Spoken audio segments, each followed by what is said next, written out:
Thanks for checking out SYMFONI on YouTube. Please be sure to subscribe and like our videos for updates.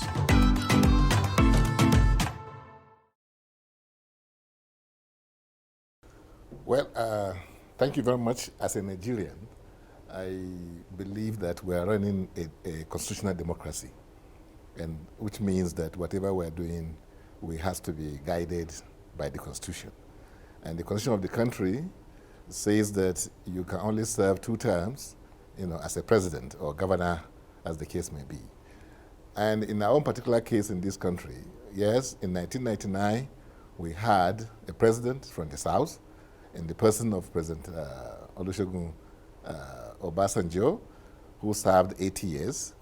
And after him, President Yar'Adua came in, of blessed memory, who served only 2 years. And of course, in accordance with the Constitution and doctrine of necessity at that time, introduced by the National Assembly, we now had President Jonathan, who served 6 years. So if you add, and then of course the issue now is where now we have President Muhammadu Buhari, who by the grace of God by 2023 would have served his 8 years also. Together. Okay, the question now is, where should the presidency go? Yes, by convention and by our own arrangement, an attempt to introduce stability in the country, because we recognize the fact that Nigeria is a collection of nations, and we have various, beliefs, cultural differences, and things like that. And the fact that what has been introduced is rather a way to appeal to certain sentiments, regional sentiments, religious sentiments, and other dichotomies that really do not have anything to do with good governance. And of course, we are living with that. But if you look at what it has taken us to, it has not moved the needle yet. And we want to develop this country at a faster rate than we are developing today. And perhaps one of the reasons why we are where we are today is because we have thrown away issues of credibility, competence, and then we are just, like I said, being held back by these sentiments. Yes, the Southern governors came together and they made their own pronouncement, which to some of us was not in tandem with what you would have expected of elected, state actors, as the way they put it. But I will have no reasons. Opinion anyway. Pardon me? Their opinion and position. Yeah, but you would have expected them to be the stabilizers in this situation. They should have a better way of addressing such issues. I have no problems with the cultural organizations, like Afenifere, the Pandem, the Ohana Ize, coming out to say we must have presidency. We must have presidency by 2020. It's okay, because these are cultural organizations. Like you had in 2015, when the Northern Elders came out and said that they also want presidencies to be zoned to the North. It's okay, but you didn't have governors from the North coming together to say you must give us presidency, because they realize the fact that they are representing not only the North, but the entire country. Once you are elected as a governor, it's not, yes, you may be operating your state, but the Constitution recognizes you as somebody that's expected to ensure that we have peace and unity in this country. You are in the custody of that very, very important requirement for a nation like Nigeria. And my take is that even if you now say, okay, let's look at zoning, and you look at the constitutional, arrangement that you must have 8 years, the intention of PDP, where zoning was pronounced, I'm not aware that APC, declared zoning in their constitution. So also my party, actually the Democratic Party, we don't have zoning. We only recognize, equity. We recognize performance, with competence, and so whatever. The point, therefore, is that zoning is not a constitutional arrangement. No, not it's at a all. gentleman agreement that, Exactly. of course, some Exactly. political parties have made part of their constitution. Yes. And is within the party's rights. Yes, to do that. Yeah. But even at that, if you look at the constitutional arrangement, which says 8 years, by now, today, by the time Buhari is completing his 8 years, North would have done only 10 years, And by that time, South would have done 14 years. So which means North still has 4 years to go, if you have to go even by that arrangement, of the gentleman arrangement. Is it a matter, I'll come to you, Mr. Azugwa, but let me just, is it a matter of the number of years spent? Is it a matter of equality now, or is it a matter of just gentle rotation? It goes here, it goes there. No. In the PDP, they realized the fact that the Constitution allows, a person as the president to rule for 8 years. Maximum. And they said, and that's why they said 4 years. 8 years, in the South, and then 8 years in the North. That was the expectation. That's why they had that agreement. So even if you have to go by that, even if you have to go by that arrangement, still, the North still has 4 years to go before you can now say you should go to the South. But for me, I would rather have a president that will deliver, the dividends of democracy, will solve the problems we are battling with today, for insecurity, retrogression, and disunity, restiveness, and everything that we are battling with, which is because why we have bad governance. There's no governance in this country. So I would rather go for a president that I know is competent, it can deliver, regardless of where he is from. It's not whether he's a Christian or Muslim or Southerner or Northerner, that is beside the point. And until we rise, to that level in this country, looking at people from their competence, not from where you come from, I think we will still be in this rigmarole, that it's still a vicious cycle. So my take is that we shouldn't overheat the polity. We should allow political parties to come out with who is going to represent them. Then after that, then you can now decide. If the political party, if they bring out all their candidates from the South, fine.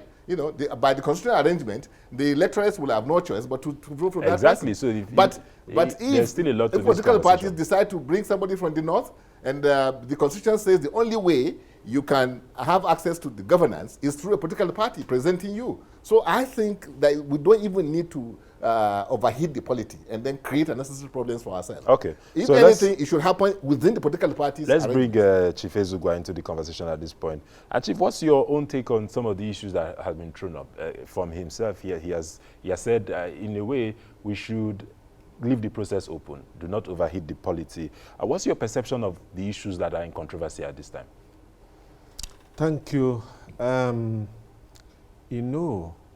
This gentleman, agreement was as a result of issues that concerned the June 12. Immediately after the death of the Sani Abacha, and then there is this arrangement by the then military head of state, Absalom Abubakar, to prepare and return the country to the civilian democracy. And the other politicians now came up and begin to look at the problems, what, can create problem in the future, the power, sharing. That G34 was headed by Dr. Les Ekweme. And this is just a gentleman understanding. And it helps. That's created a kind of opportunity to bring President Obasanjo to assuage the people from the Southwest. And on the process, they negotiated that even though it didn't, contain in our constitution, but within the PDP, understanding. And it helps. So after the Obasanjo's, tenure, then nobody, come to contest against Yeredua. But naturally, it must return to the North based on those understanding. So Yeredua now took over as the president that was sworn in. Then, unfortunately, death comes calling, and he gave up. Nobody expected that he's going to, die. But once it happens, the opportunity of the VP taking over came in, and using the doctrine of necessity to sworn Jonathan in as the president. Now, at the end of their tenure, because the two of them in those days, it should be looked at as sharing the same distance, because two of them run the campaign. At the end of the tenure of the Yeredua, still the Yeredua's tenure, which Jonathan completed, it becomes necessary for the incumbent, Jonathan, to, recontest, on behalf of, the South, then say agreement, decide to, recontest again, having won the elections, and they continue. But toward the tail end of his administration, a lot of things came up. North was so much agitated that they must have power back, to the extent that even people working with him within the presidency and the political parties, including the members of the PDP, the top stalwarts of the PDP, all of them begin to pile pressures and this. And at the end of the day, you see how all of them cross-carpet to the APC, including their governors. So there's a lot of things. And nobody should come and begin to pretend that these things are not there. It's there. And it's the only way to stabilize this country, the Nigerians. It's the only way to bring about all the different ethnic nationalities that makes Nigerians on board. That when we're trying to run a kind of inclusive government, then people will begin to develop trust that one day they might be there. And that thing, I think that is the understanding the PDP as a political party have then, and is working at. So the taking over or the, failing for the 2015 election created another problem again. Because if Jonathan has completed, it will be very clear for the North to, come in and continue. This time around, we are not talking about when nature comes calling. You can't question God why it happens anyway. So we are not trying to calculate that you have had, the North, South has had 14 years, North have had 10 years. If we are to go through the military process, from the military era, you can't say the number of, Southerners that is the military head of state. But all the military head of state has been always from the North. So in fact, you are taking it quite a number of years back, even up to 1960s as well. Of course. That's what I'm trying to let you understand. So we are not going to start counting whether he has stayed in the South 14 years or staying in North 10 years. That doesn't have anything to, meaning to me. So, from the Southeast where you are from, I'm coming. You are coming there, fine. So the point for many people is that at this time, we should also be moving towards presidency of the Southeast. That is it. For stabilization, which you mentioned. Yes. And all of these arguments and conversations are, of course, going to come up. Yes. So, go ahead. So that's why I'm saying, let nobody bring that sentiment. Of course, the Northern governors have been meeting. They are meeting in different time without number, based on the problem they have. And once the Southern governors have a meeting, I don't see this uproar. People trying to create a kind of impression on necessary things. They have come unite to say this is what we want, and this is where we are going. How can you change the goalposts at the middle of the game? The issue now they are now talking about is that that there is no need for the zoning again, that should open. I will allow the voting open. You forget the powers of incumbents. You must allow, for the purpose of peace, you must allow the zoning to complete. We have 6 geopolitical zones. That must be allowed to flow. Then if we agreed that we are going to renegotiate, to have a dialogue and restructure this country, then we will come back together to decide. When the zoning now comes down to the South, we will now decide, based on the micro-zoning, which zone, geopolitical zone that is going to take over. And these issues of the zone has helped us, we that is in the South, even within the states, we zone our governorship from North, Central, and South. Take, for instance, in Anambra State now, we zone all the offices. The governorship is now in the South because the present governor is from the North. So he has moved down to the South.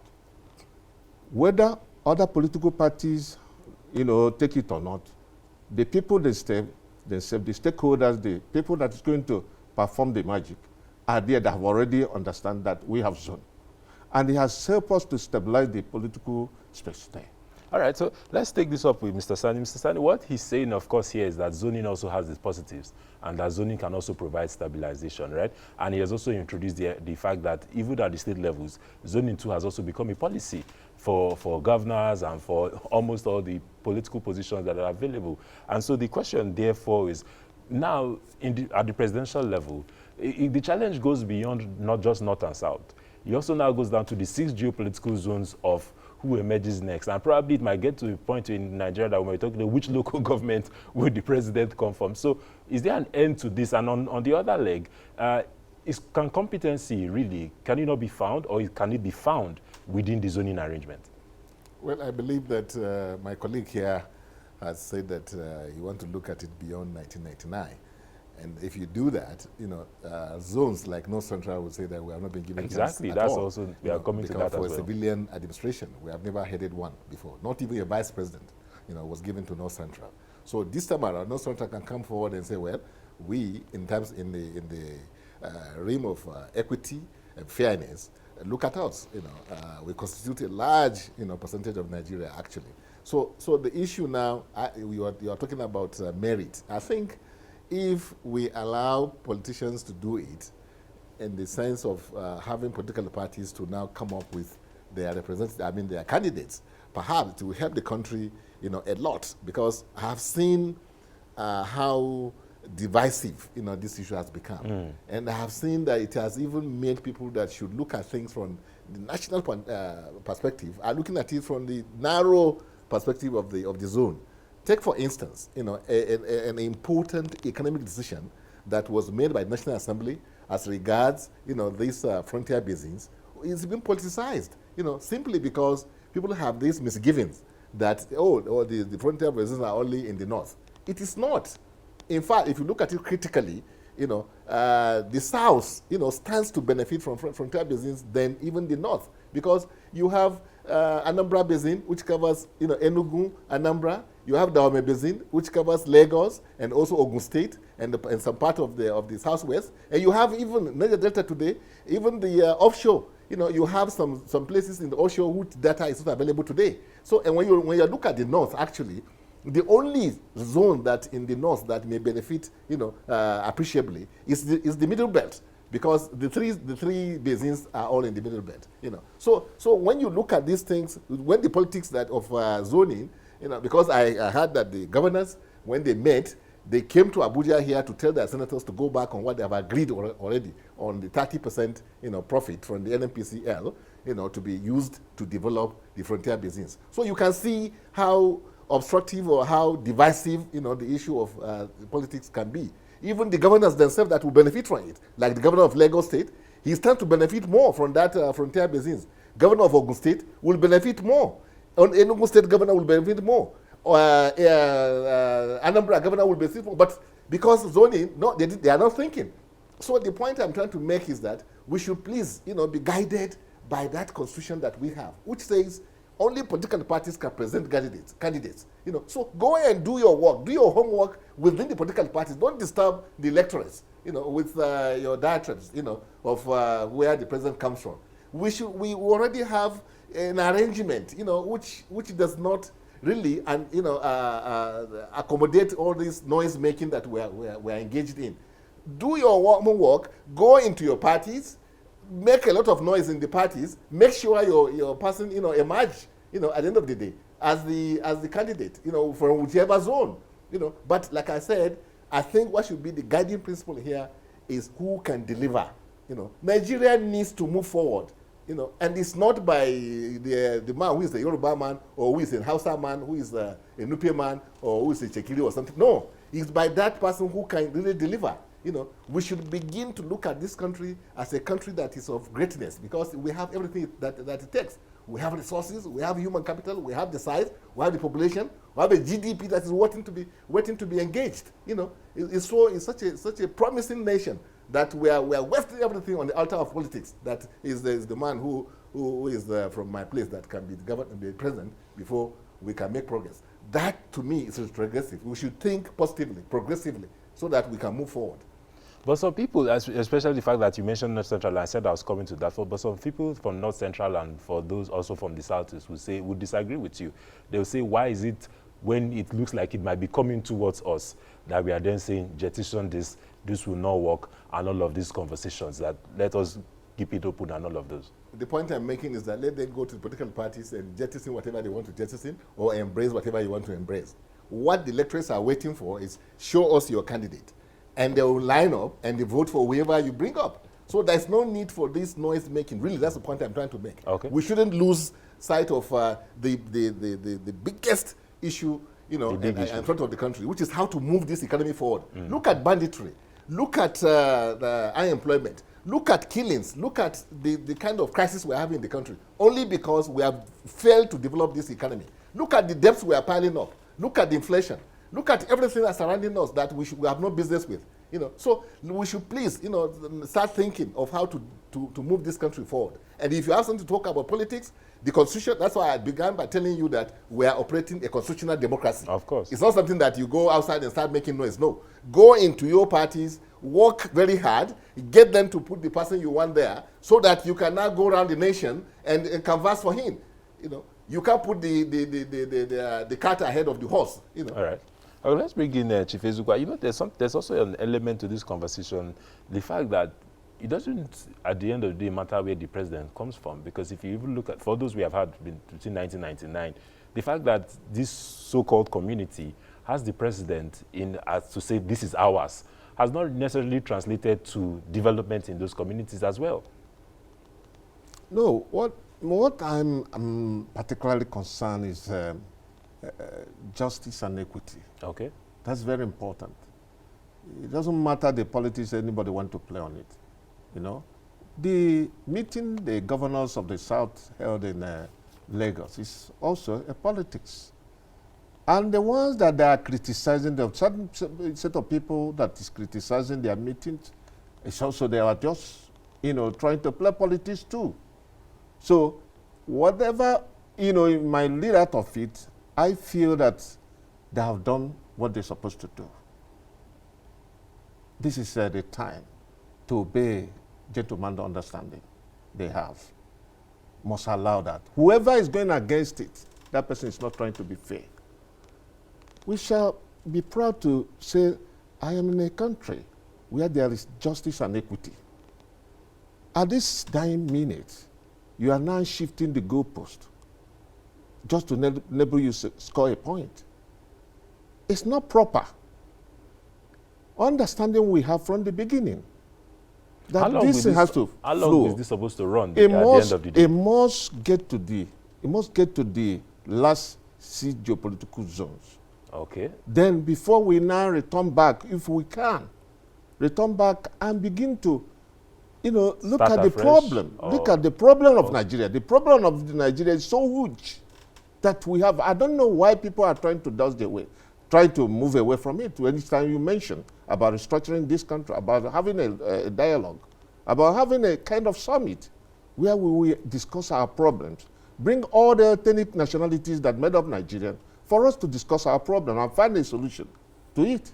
But each time you mention this, a certain set of people will now feel, you are now trying to undermine the authority, you are now trying to destabilize the nation. How can you talk about the nation when there is a lot of crisis in this country? Banditries, terrorists, the herdsmen, everywhere, agitations. How do you find a solution? We are talking about 2023 election. How are we sure that 2023 election, there will be election? Let's us hope, because I'm a human being, I will always have that hope. But what I cannot guarantee you today, if the government cannot find solution to that, is the question, the issue of insecurity. Insecurity is a very, very major problem.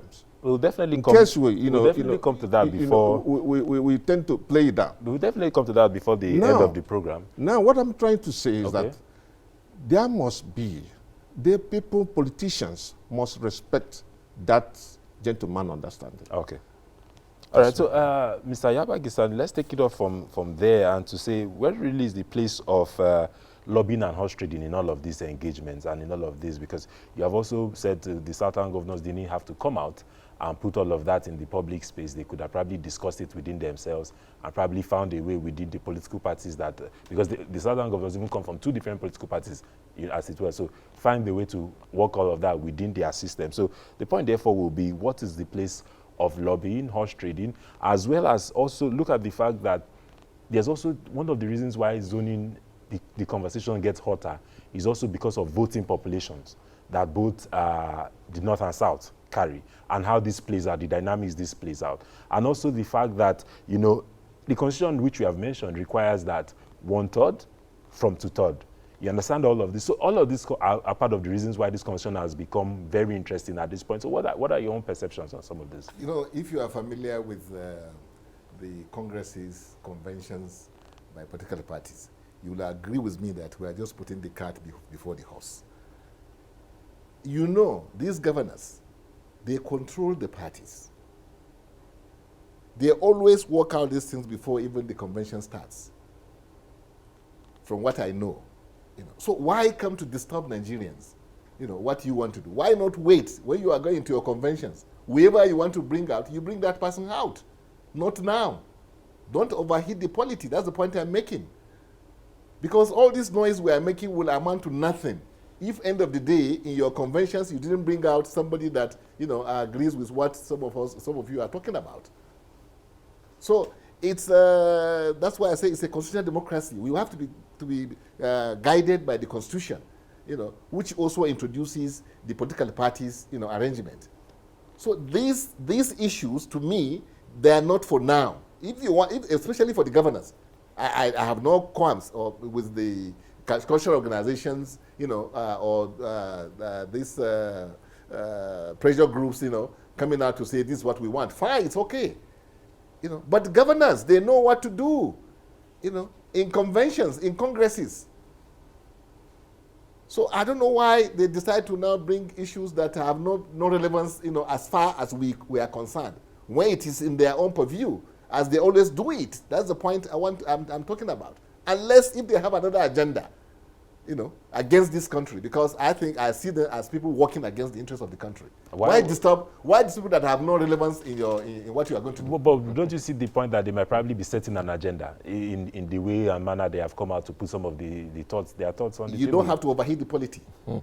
But you don't have to. You have to interpret it differently. You don't have to come out and start saying things. It's like you are just. Let's have Mr. Izugu Let me say something. Yeah. Go ahead. If people trying to play a trick, then introduce one kind of excuses, you know, that they don't have to, you know, when will it be? When will be the normal time to talk about politics? We have less than 2 years, 1 year plus, to main presidential election, 2023. We know what is happening. He himself is a former presidential candidate within his party. You know that an average politician think about tomorrow. The next election. Mm. He began early enough to begin to, you know, work against it. The North concluded, some of them, not all of them, to be honest with you. Otherwise, the governor of Borno State saw it as a reason that is wise that the power must shift to the South. El-Rufai, the same thing, maintained the same thing. And some other governors are applying the same thing and saying that time has come for the power to shift. In those days, I know the time of Yeredoas, they came. They were agitating that the power must, you know, Obasanjo took it as a elder statement to maintain that gentleman's agreement that the power will return to the North. Why the people are now coming out at this period to say that because the Southern governors have taken a decision, this is why the people begin to question the authority? These are elected people. They know, even the president himself, through the works of the governors of the state, that they can gather the vote that makes the president. Why should somebody begin to question what they have said?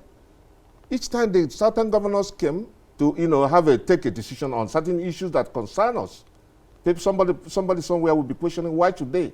Nobody have the monopoly of this to decide. We are together. If we agreed that we are one, we must live as one. We must bring others, make others believe within themselves they are part and parcel of the political process.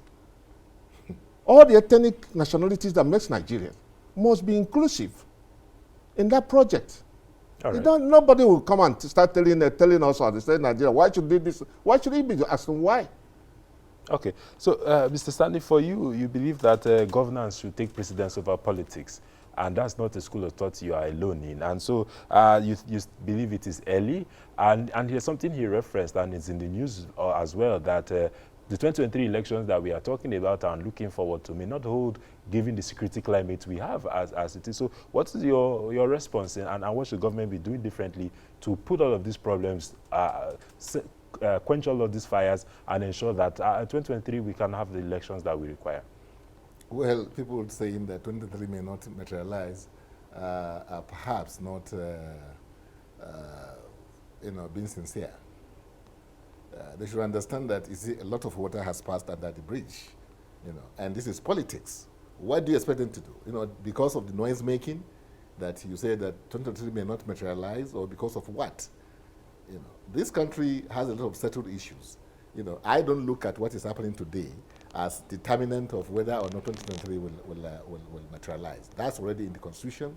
There's a constitutional provision that says 2023 must take place, and I don't see, what is happening today as something that's beyond, our control as a nation, So, and if 2023 will not materialize, that's why I told you the other time, I said the governors are behaving as people who have a different agenda than to ensure that 2023 materializes, because they know better what to do.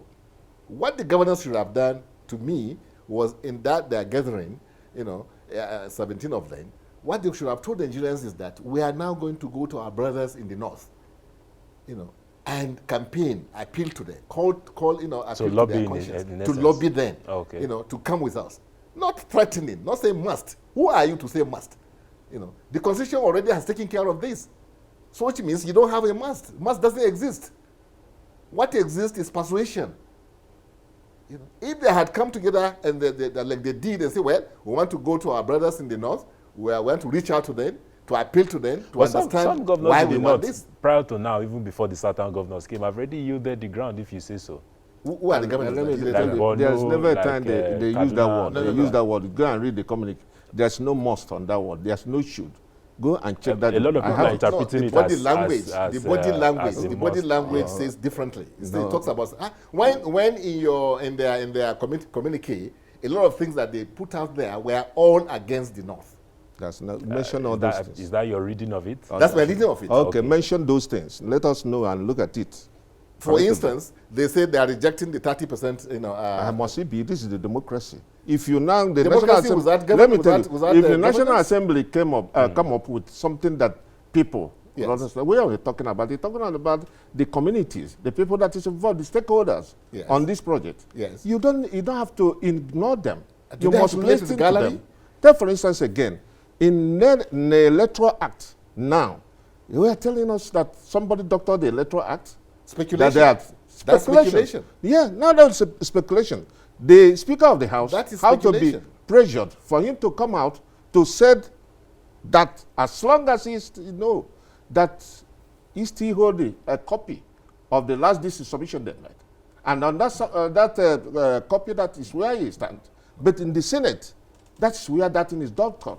That about 8 of them have been doctored. 18 items have been doctored. The point which Mr. Sandy is making is that we can't actually verify some of all these claims that are in the public space. Elected governors cannot come out on the basis of speculation and making pronouncements that will create crisis for the country. Okay, let us see how it goes.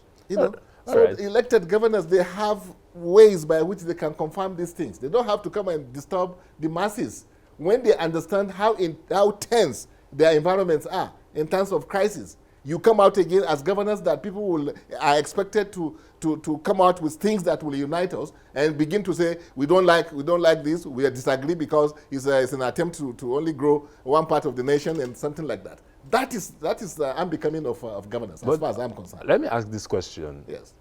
Does anyone from any part not have the right to just make a demand Thank you. on the presidency?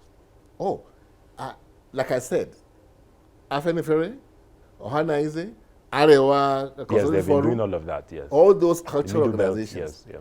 they have the right to come out, address the press, and state what they want for their people, but not the governors. Governors have better, ways of doing this, more effective ways of doing this.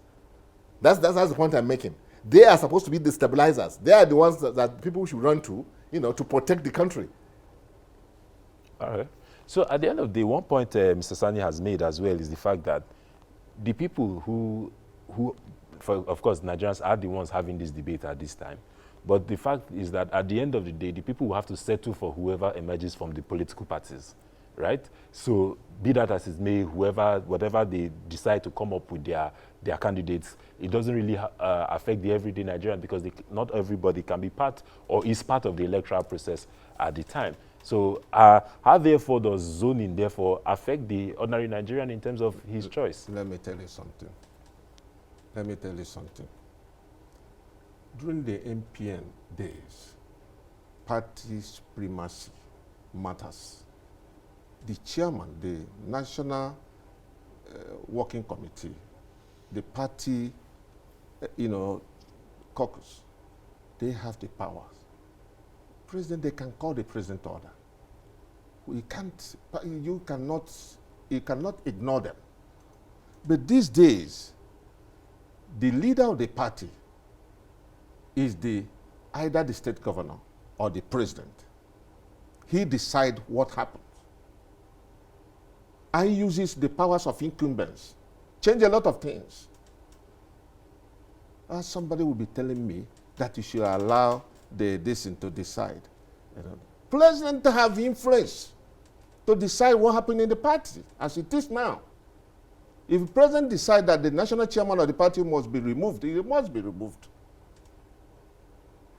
So and most of the people... You prefer us to go back to a time of when the party had yes, power? you must return. That is why we are saying that we need to have that dialogue. We need to have the restructuring. Let us begin to repackage the political system we are going to have.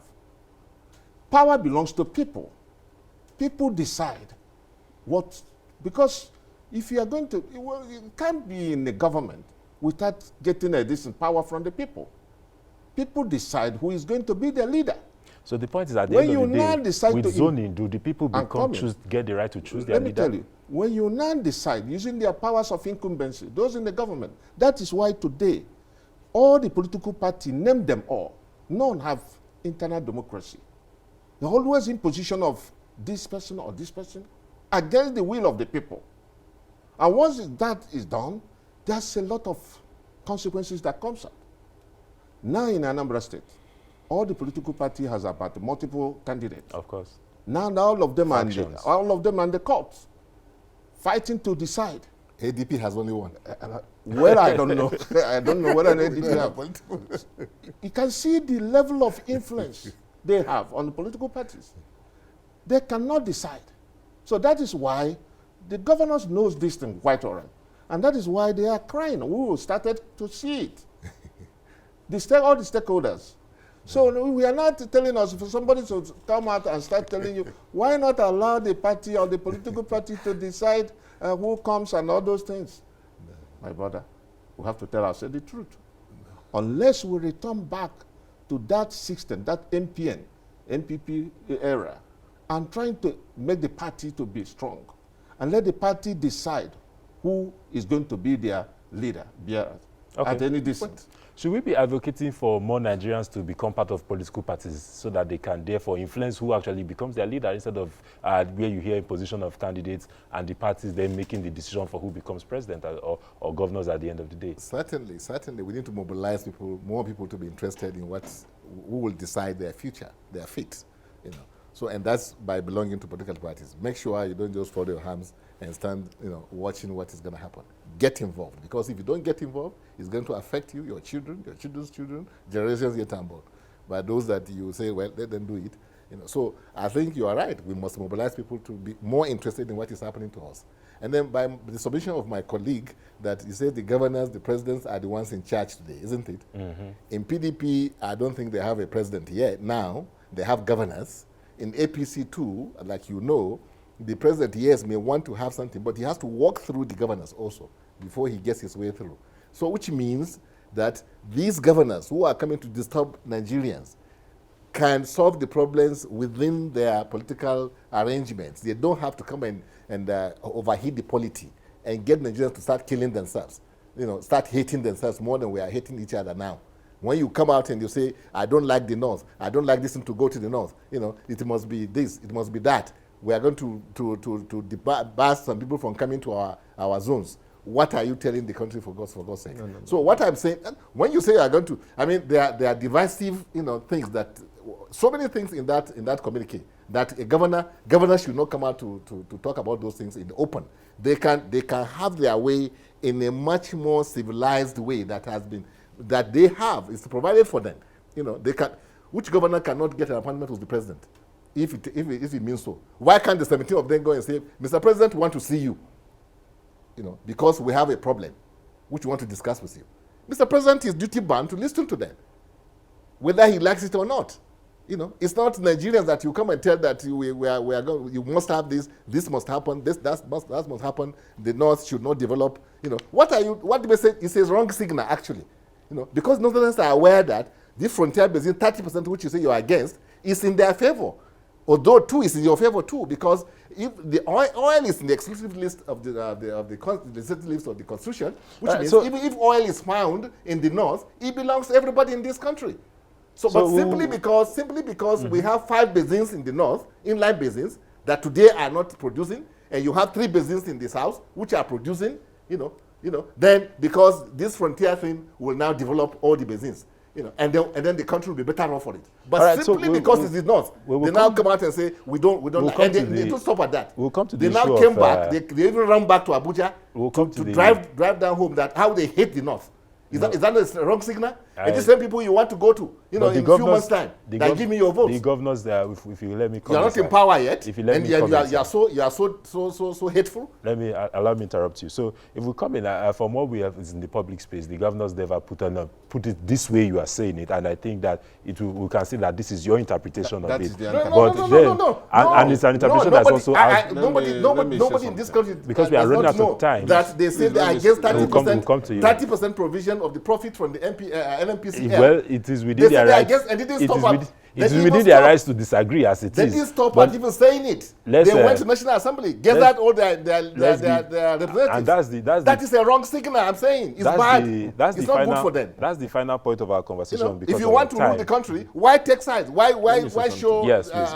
We'll bring you in now. But the point is that democracy allows for multiplicity of voices, right? Yeah. And in the situation we find ourselves, it's going to be difficult to find a consensus, but we'll have to do it in the interest of this nation. So what is the way? The way out is for us all, especially politicians, the political elites. The political elites, the common man, if you go to Lagos or the markets, even Garki here, they don't differentiate. They look at themselves as brothers and sisters. But it's still the same politicians that are creating this problem. Why is it that the meeting the governors of the South have in Lagos is causing problem? Why? We are trying to find a solution to our problems. But the Northeast have their own meeting. The governors of the Northeast have their own meeting. If that meeting can germinate and create a distance for us to find our way out, because at the moment now we have problem. That's why I was telling you, but my co-guest here was saying that the Constitution is there, that nothing will stop the 2023 election. But you have to assess what is already on the ground. How are we finding a solution to that? You're talking about these issues of frontier basin something now, 30%. Yeah, we'll come to that in another conversation on the program. This is a fraud. We have to look at it. Well, the community that is agitating from this Niger Delta, you are giving them 3%. Have you been able to go to Niger Delta?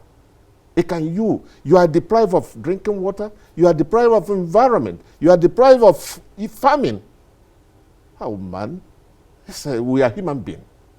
Why should people be questioning like that, as if to say you are giving them their own ration? These are their communities. So what I'm trying to say is that if we within ourselves, if we don't want to be honest enough, that's where we have problem. But as long as we agree that we are going to be together, and let there be justice and equity.